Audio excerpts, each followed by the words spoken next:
Hello, Fearless Gamers. Matt here for Fearless Games, and welcome to part 2 of How to Play Battlefleet Gothic Remastered.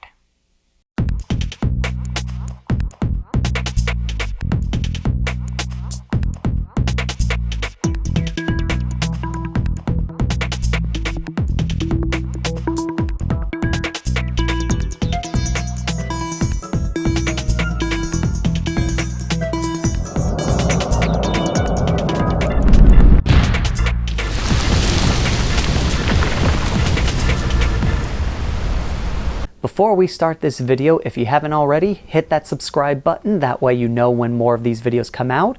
Hit that little bell icon so YouTube actually tells you when these videos come out. And give this video a like. That way it gets out there and circulates more. And I can also see what content you guys really want to see. This helps me out greatly with deciding what kind of video content to give to you guys. And like I said, it helps out the channel a lot. And we really appreciate it if you could do that. So, with that out of the way, let's continue with the video. In our last video, we went over what Battlefleet Gothic is, what Remastered is, what you need to play the game, and some basic principles about the game as well. Today, we're going to be diving into the first phase of a player's turn, which is the movement phase. So, without further ado, let's dive right in.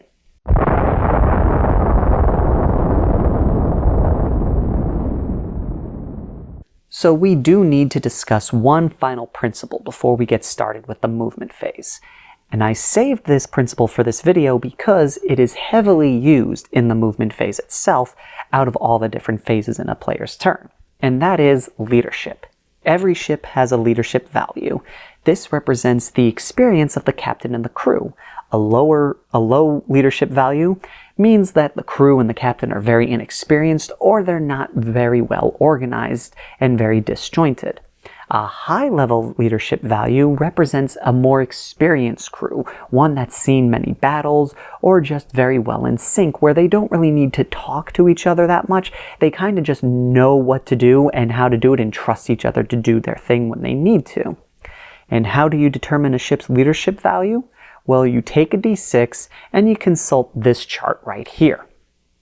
So you roll the d6, you check the result on the chart, and that is the leadership value of your vessel. When do you determine leadership? You determine it in a one-off game. You would determine it at the beginning before you do anything. So you sit down, you got your fleet lists. Before you can, if you want, you can set up the terrain and pick the mission. Or before you even do all that, you would roll your leadership and mark it down on your fleet registry.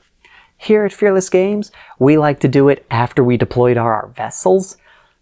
But you may not want to do this because if you roll like one ship's leadership and it's very poor, you might be in a situation where you go, oh, I wouldn't have put him there if I knew that's where if his leadership value was going to be that bad, and vice versa. So we recommend doing it before you put any ships down or before you roll your mission. But here at Fearless Games, we like to do it after we've deployed. Except oddly in the Dornpor Saga, which is for a very particular reason, because in campaigns, which is how we're treating the Dornpor Saga, though we're not really following the campaign rules, you do it before any game is started, during your first sit-down meeting about your campaign. That's when you would roll your leadership in those scenarios. We'll get into campaign rules in later videos. But for now, you just, in your one-off game, for these examples in this, you'd roll your leadership before you put any ships down on the field, or even roll your mission. You may want to do this before you roll the mission, or you may do it after. Again, totally up to you. They don't really give a hard, concrete rule on when you need to roll your leadership. And so, with that out of the way, let's move on to the movement phase.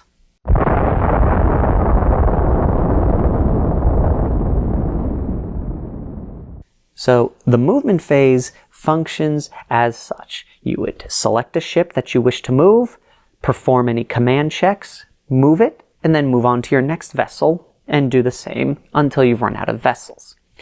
In the case of escort squadrons, they all move together.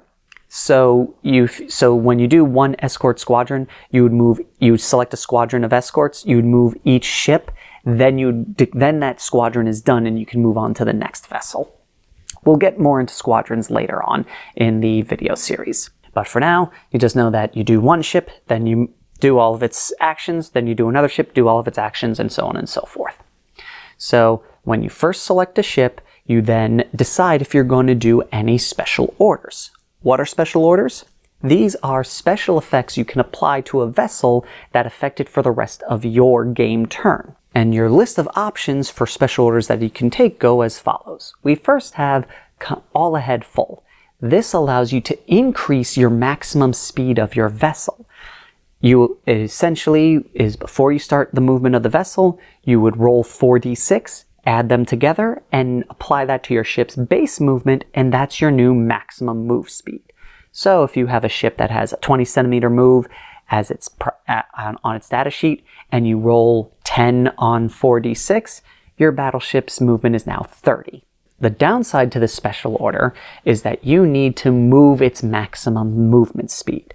This will make more sense once we go into movement and how that functions. But you need to know when you do all ahead full, you have to go your maximum speed. You cannot make any turns. Your armaments are cut in half. So if you have a lance battery of 4, it's now 2 for this turn. If you have a weapon battery of 6, it's now 3. And you can't fire any Nova cannons. But your ordnance are at full effect. You're going to notice with all these special orders, none of them affect ordnance at all. That's just the way it is. And the next order that you could apply to your vessel is come to a new heading. This allows you to make 2 turns in your movement phase. And we'll get to it later, but as this special order applies, normally you're only allowed to take 1. But this allows you to get 2 turns during your movement phase, as long as all restrictions are followed, which we'll get into in just a few minutes. This has the benefit of you can make 2 turns. You have to move half your movement speed up to full movement speed, but your weapon armaments are cut in half, and you can't fire Nova cannons. But once again, ordnance is unaffected. The next special order you could apply, burn retro. This has the opposite effect of all ahead full. This allows you to slow down your vessel and turn its maximum speed to half of its original value. So if your ship normally has a movement speed of 20, its maximum for this turn is now 10. It also allows you to make a turn before you move, which will make sense in a few minutes. So it's either you get to make a turn before you move, or you make the turn as you move. Keeping in mind, if you choose to move then turn, all turn restrictions are applied, even though you're under burn retro. The only time they're ignored is if you choose to make the turn before you move. Your weapons are half value, can only make 1 turn. You can't fire any Nova cannons, and your ordnance are unaffected. The next order you can do is lock on target. This has the benefit of giving you the ability to re-roll misses when firing your direct fire weaponry. Just like come to a new heading, your movement speed is half to full. You cannot make any turns. Your weapon armaments are at full effect. And your ordnance are at full effect. And then there's reload ordnance. This order allows you to reload your ordnance so you can fire it again if you fired them in your previous turn. This will make more sense once we get to the shooting phase. You can move again, half your speed up to full. You can make 1 turn during your movement. Your weapons are at full effect, and your ordnance are at full effect. The last special order is Brace for Impact. This is a special order that takes effect when the ship is at risk of taking damage. And you can take it even if you've previously done another order. So if a vessel does come to a new heading and then they're attacked by the enemy vessel on enemy ship, you can actually attempt to go under Brace for Impact, and then this overrides your previous special order and it's now under Brace for Impact. What does this special order do?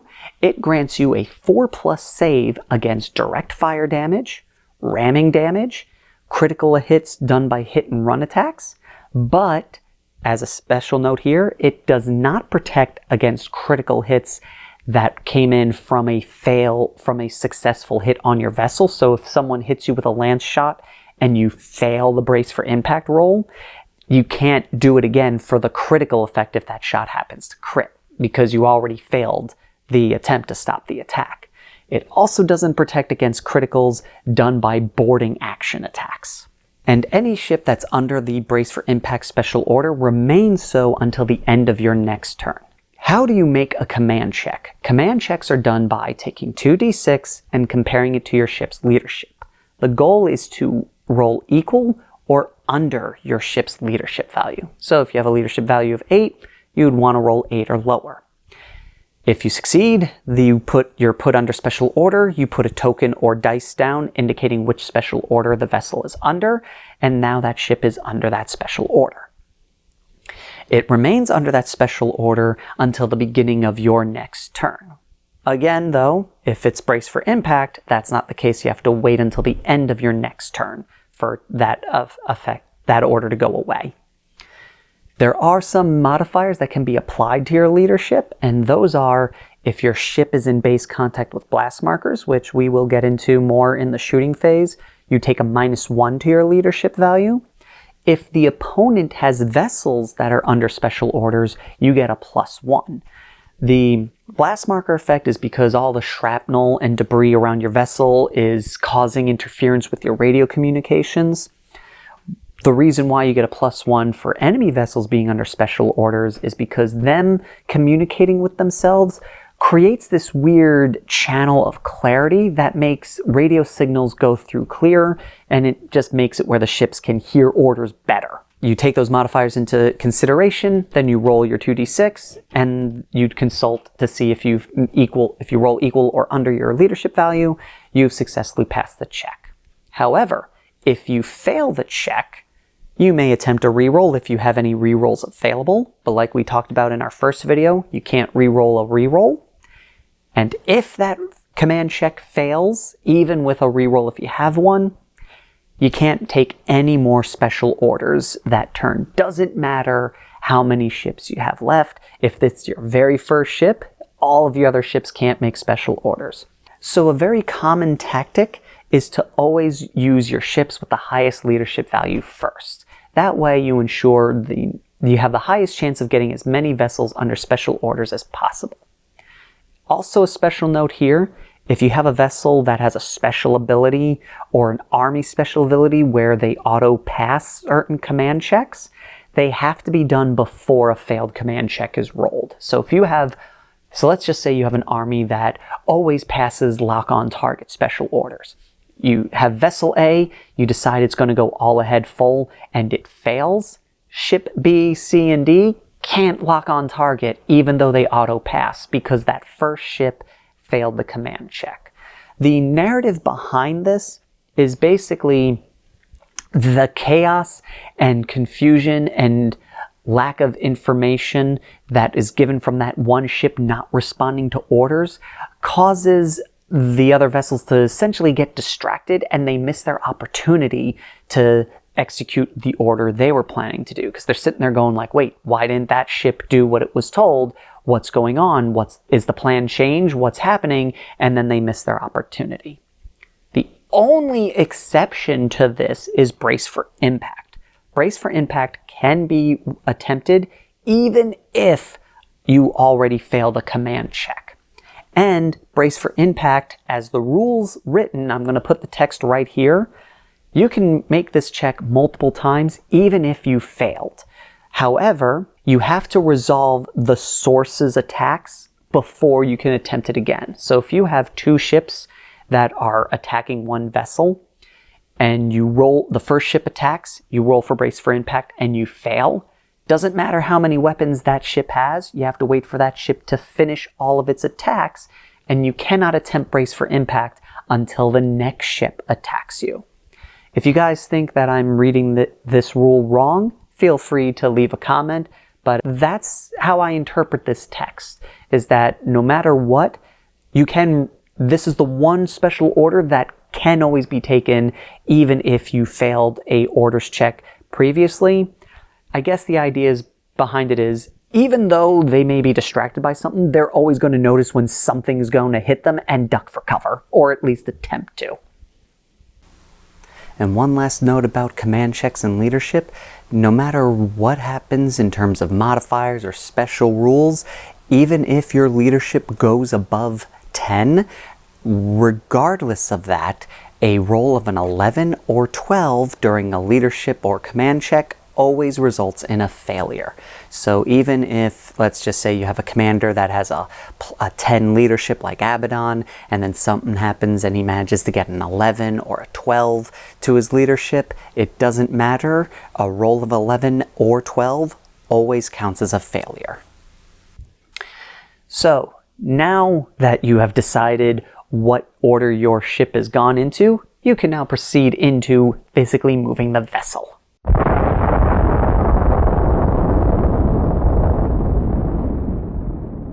Now, you're going to notice when you look at your ship profiles that ships don't all have a universal move distance that varies across different vessels. This is because larger vessels are going to need a lot more energy, so they're going to be a lot slower than light little frigates that will be buzzing around the battlefield. So you always have to keep in mind when moving a vessel to check its stats to see what its movement value is. And with that, there is a thing called minimum move distance, and that is half the ship's movement speed.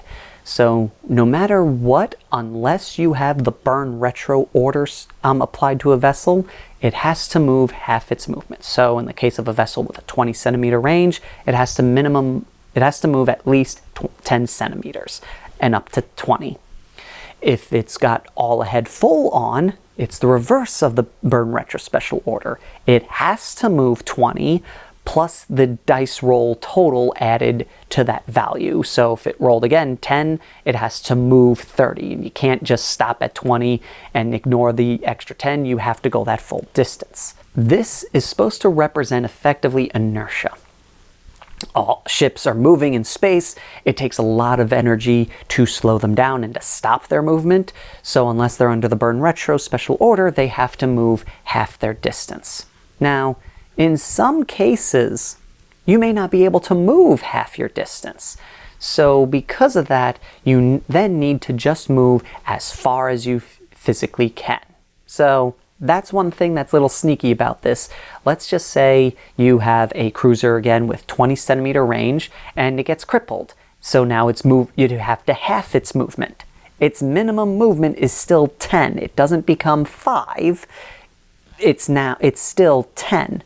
And let's just say again, it's crippled. It's got a movement speed of now, it can only move 10 centimeters a turn. And then it has a blast marker. So now it can only move 5 centimeters.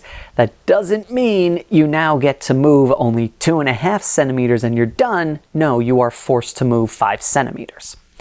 So regardless of what happens to your ship's stats in the game, its base stats are the requirements for its movement. It always has to move at least half its movement unless it takes the burn retro special order.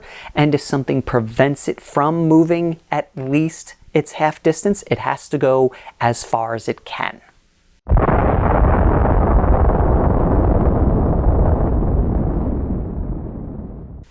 During your movement of your vessels, you're probably going to want to turn them. And just like with the movement value of a vessel, each ship is going to have its own turning value. Bigger, bulky, heavy vessels are going to have a very small one, probably about 45 degrees, while light cruisers are going to have a 90 degrees. This is again the same principle as minimum movement speed. Because they're so big and clunky, it takes a lot of energy to turn them, and so their radius isn't as great. And going with that, that also means there's a turn distance that you need to move before you're allowed to execute a turn. Battleships need to move 15 centimeters before they can execute a turn.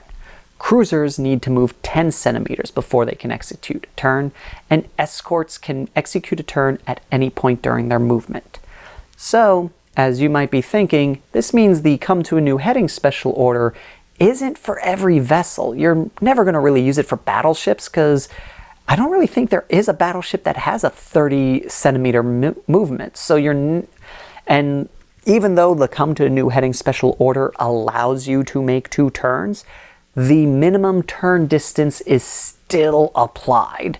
So so a cruiser needs to move 10 centimeters, then it can make a turn, then it has to move another 10 centimeters before it can execute another turn. Same with battleships. They need to move 15 to make a turn, and then move again, and they have to move 15 before they can turn again. So unless that battleship has 30 centimeter movement range, pointless to do come to a new heading on them.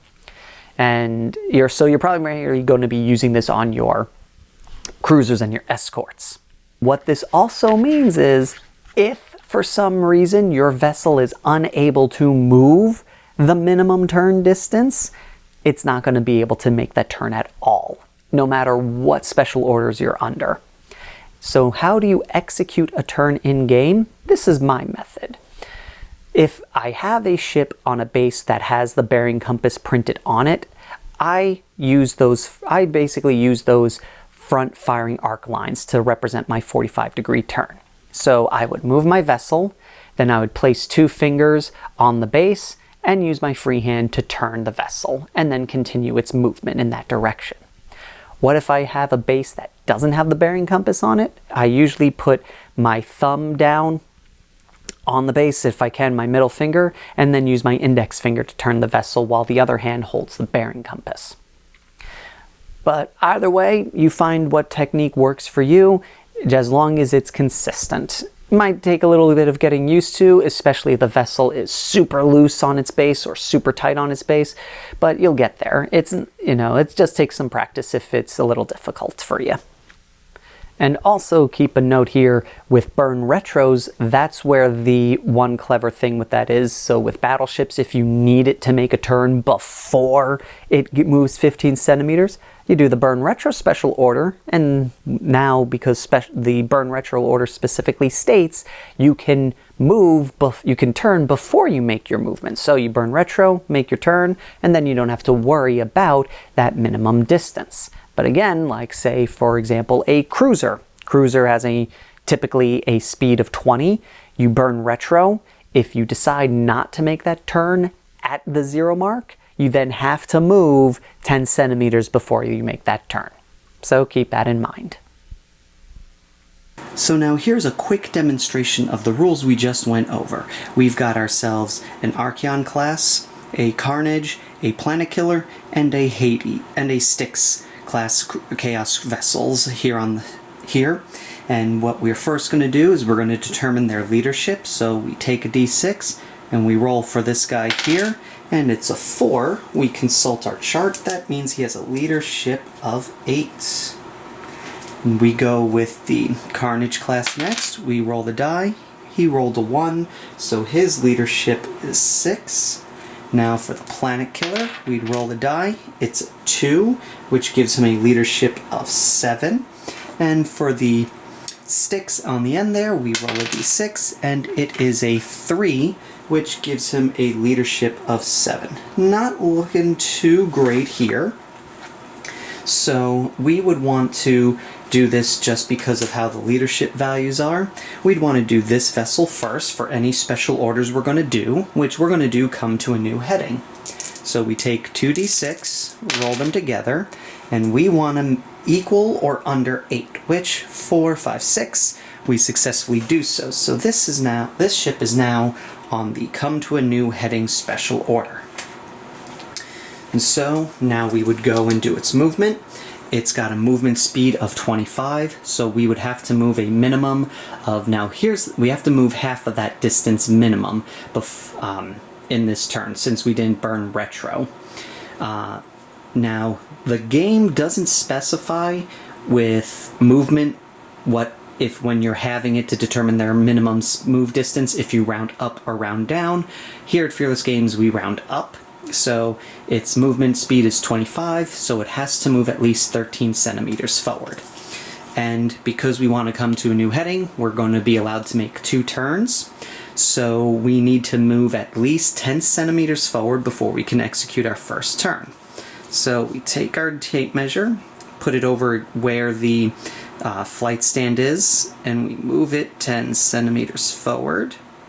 And now we can execute our first turn, which, get our bearing compass, we place it down right here, like so, right over the middle of it, and then we turn the vessel using the bearing compass here, so I lined it up with that line there to get my 45-degree turn.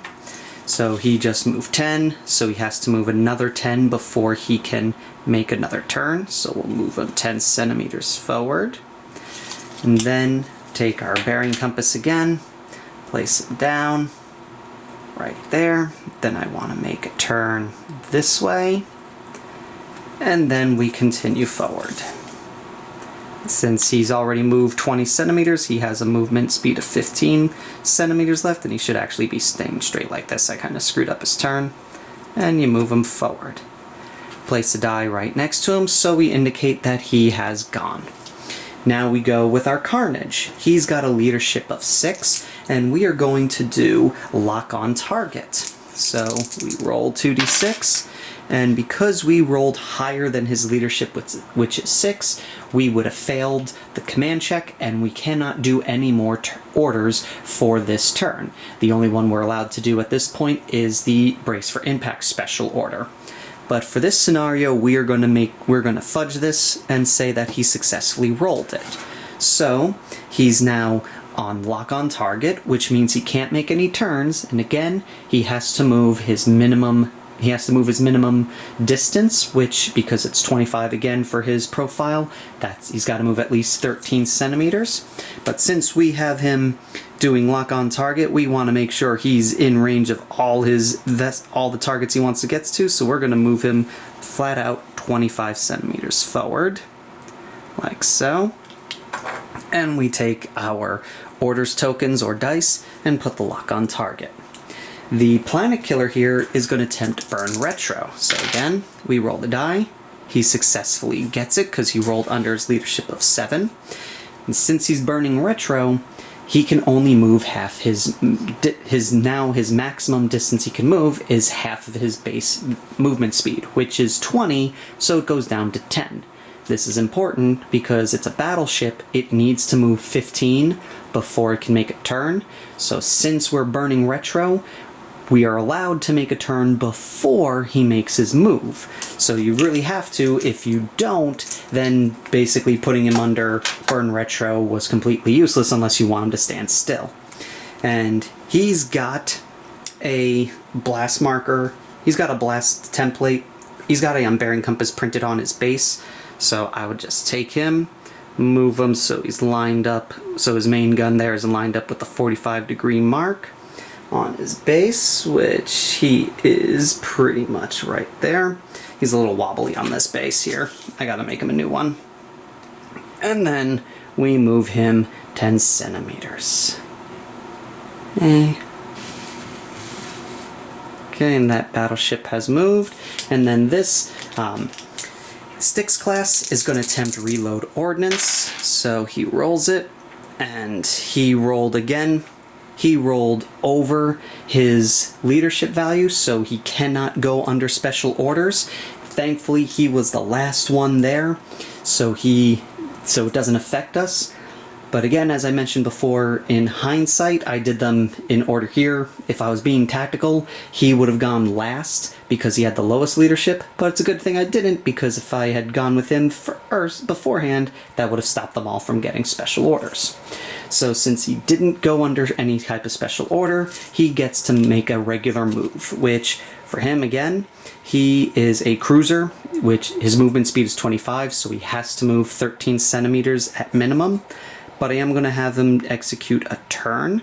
So he's going to move 10 centimeters forward before he does his turn.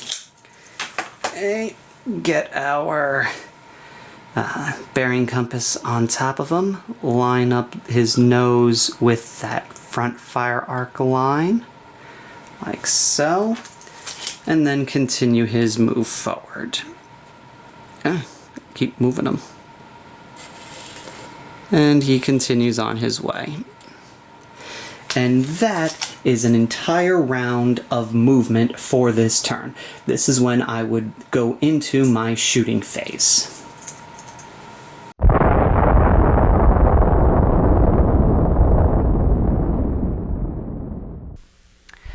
Now there is a special attack you can do during the movement phase, and that's called ramming. Any vessel that has successfully gone under the all-ahead full special order may declare that it's going to ram a vessel.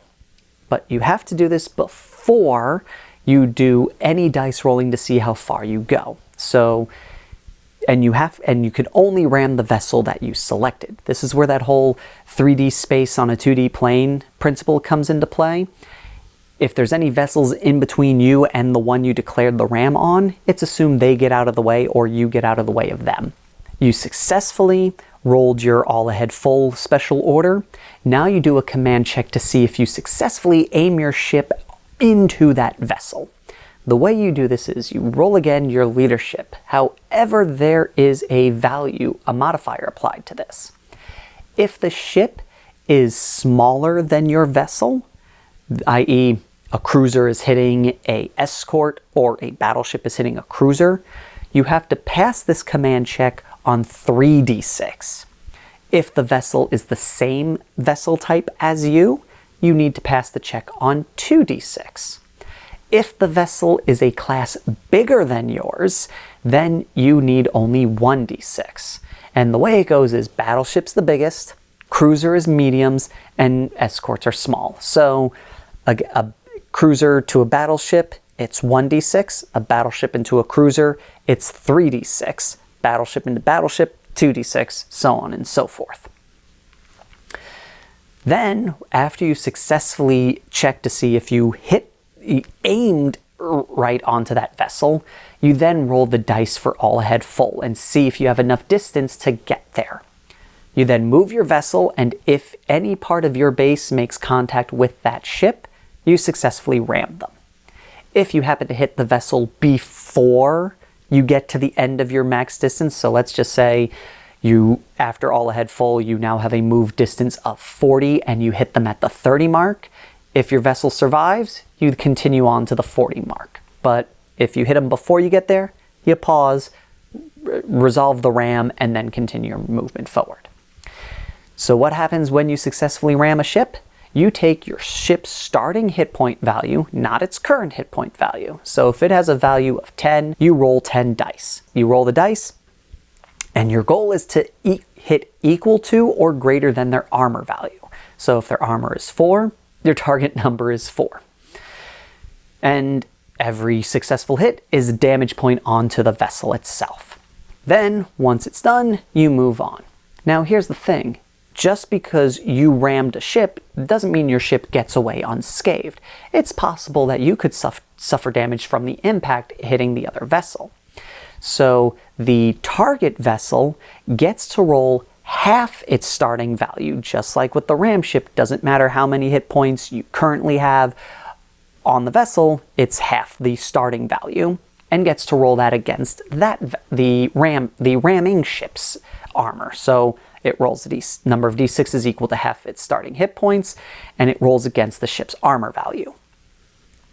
In cases of vessels that have multiple armor values, it's always the facing that's going forward. So with Imperial ships, they have a front armor of 6, so when they ram a vessel, the target vessel is always rolling against a 6. Since they're on the sides, if a vessel hits them on the side, then they are rolling against their 5 armor. If they're rolling in front of them, they go against their 6 armor. And speaking of that, if you happen to be hitting a ship prow to prow, then the target gets to roll their full dice value. It's basically treated as if you both were ramming each other at the same time, because you technically are. Then you resolve the rest of your movement and go on.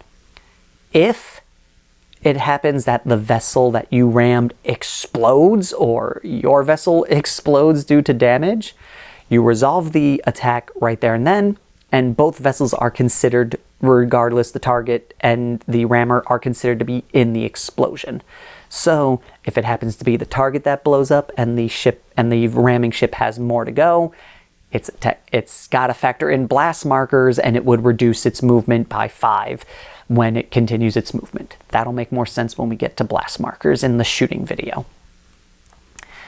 And also note here, this again will be coming up later when we get to it, a vessel that performed a ram may perform a boarding action that turn, but only against the vessel it ends its movement if it ends its movement in contact with. So it can't board the vessel it rammed unless it stops right there and it's touching its base.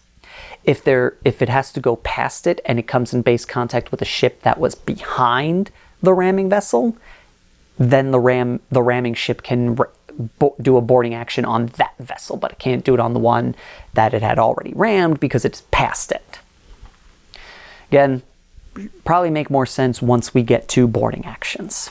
Now that we've gone over the rules of ramming, let's see it used in practice. So, we've got a Styx class Chaos Cruiser here, who's going to attempt to ram this Aurora class vessel from the Eldar.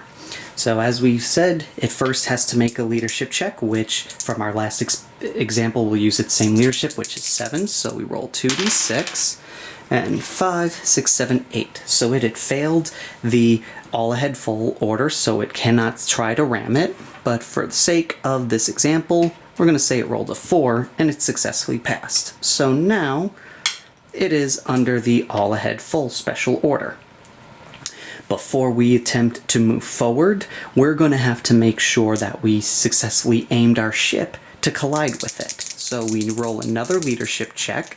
Since this is a cruiser type and this is a cruiser type, it's only 2d6. If this was an escort vessel we were trying to ram, we would have to roll 3d6. And if it was a battleship, we'd have to roll 1d6. But since it's a cruiser, we roll 2d6. And 4, 5, 6, we successfully have passed the leadership check to ram it, so we successfully lined up the ship to hit that vessel. So let's roll our dice to see what our distance is.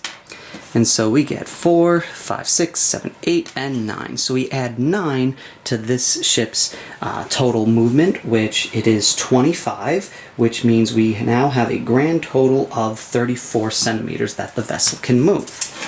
So now let's see if we actually get that far, and looking at it, we do, and we'll end up just a little bit. We're going to be overlapping the space when we move over it if the ship manages to survive.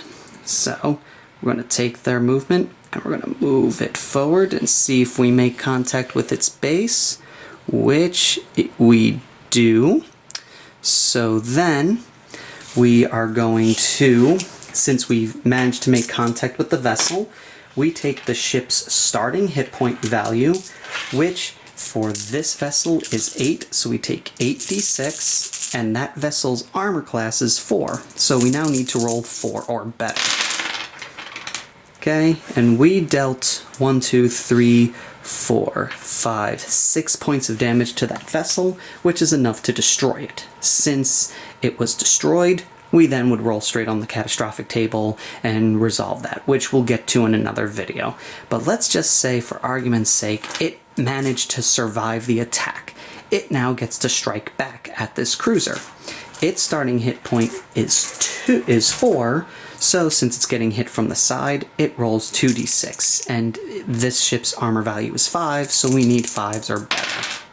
And we managed to deal 1 damage to this vessel, so he did successfully ram it, but he did take some damage afterwards, but not as bad as the Aurora class here. And then we would continue our movement.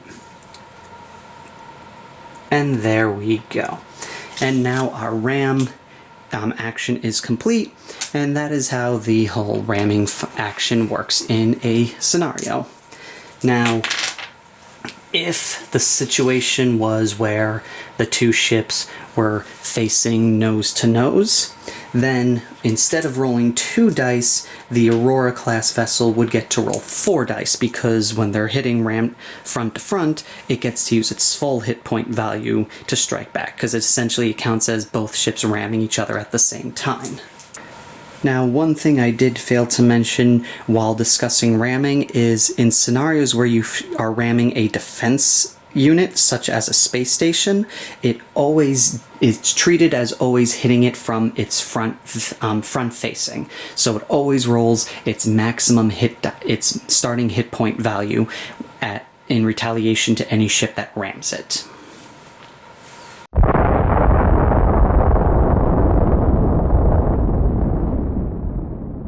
Sometimes it's better to run away and fight another day. This could be because your ships find themselves drastically outnumbered, or they're so badly damaged that continuing the fight is just not a feasible idea. In these scenarios, your ships may try to disengage from the battle. This essentially is when a ship makes some dramatic maneuver, cuts all power, making it almost impossible to detect them via targeting systems because there's no longer any engine emissions to latch onto. The ship then slowly drifts out of the way, hoping that they go by undetected.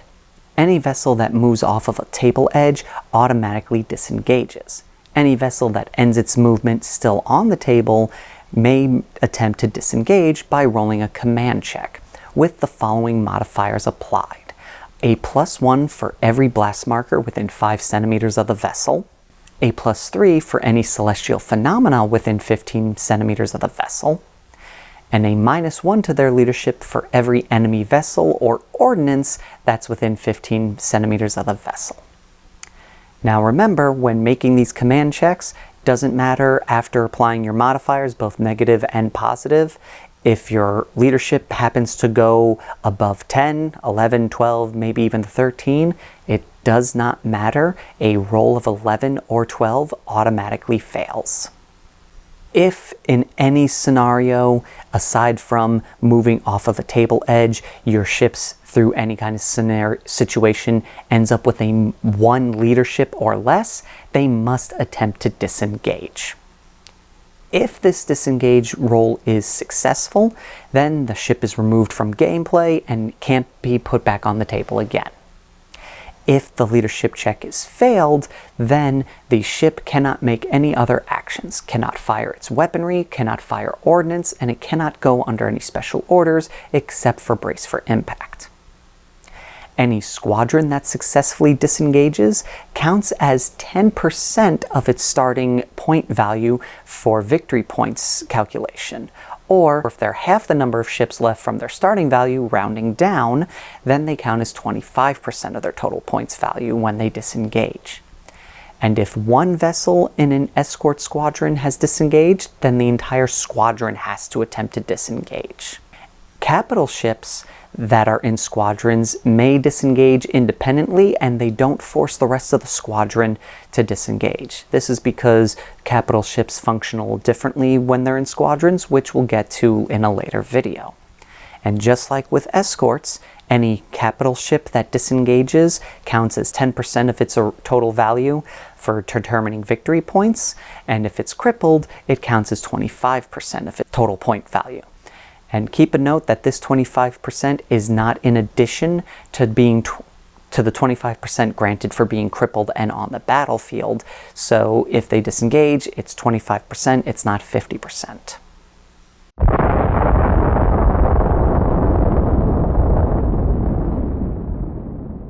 You may find yourself in scenarios where ship bases overlap each other. And this is perfectly legal. You would just move the ships, place the bases over each other as appropriately. If the ship models cannot stay on their stands just because of the height of the flight of their stems, then you would just simply remove the vessel. If you happen to glue them onto their stems, keep some empty bases lying around with an arrow drawn on them so you can indicate which direction those ships were pointing before you had to take them off the field to allow their bases to land where they're supposed to be. And while this is a legal move, keep in mind that this could weaken the shields of some of your vessels if the vessel that they're overlapping is touching blast markers, which is something we'll get into more when we talk about the shooting phase. In terms of squadrons, there may be cases where you may have mixed bases on squadrons, like a big battleship with a couple of cruisers on it, and the battleship moves forward and then the cruisers end up landing on the base of the ship. This is perfectly legal as well, and the same rules apply. The rulebook does give suggestions on how to mark out which ships are which and which direction they're facing, but all honesty, this is one of those rules where as long as you and your opponent have your own system that works for you, you can use that instead. But one thing that the rules do emphasize is, while this is technically legal, they discourage you from purposely doing this. In other words, they encourage you not to purposely move your ships so they overlap, and this kind of scenario should only happen in cases of, ships ended up, their move distance was different than what you thought, or their turns ended up having them cross paths. This should never be an intentional situation that happens to happen on the battlefield.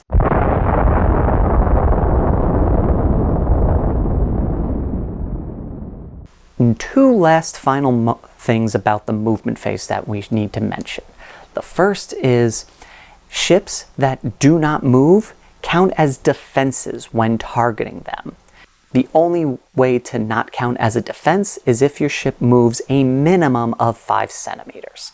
So if for any other reason you burn retro, the crippled and blast markers ends up forcing you to only move like 2 or 3 centimeters, then unfortunately in the shooting phase that vessel counts as a defense.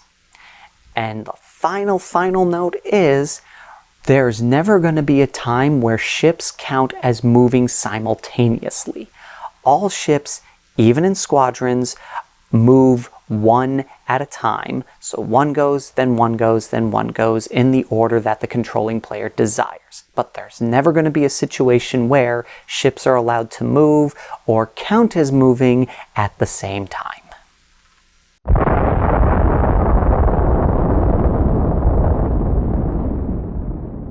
And that is the movement phase. We've gone over quite a bit today. We've gone over special orders, and we've gone over all the rules and attacks you can do in the movement phase.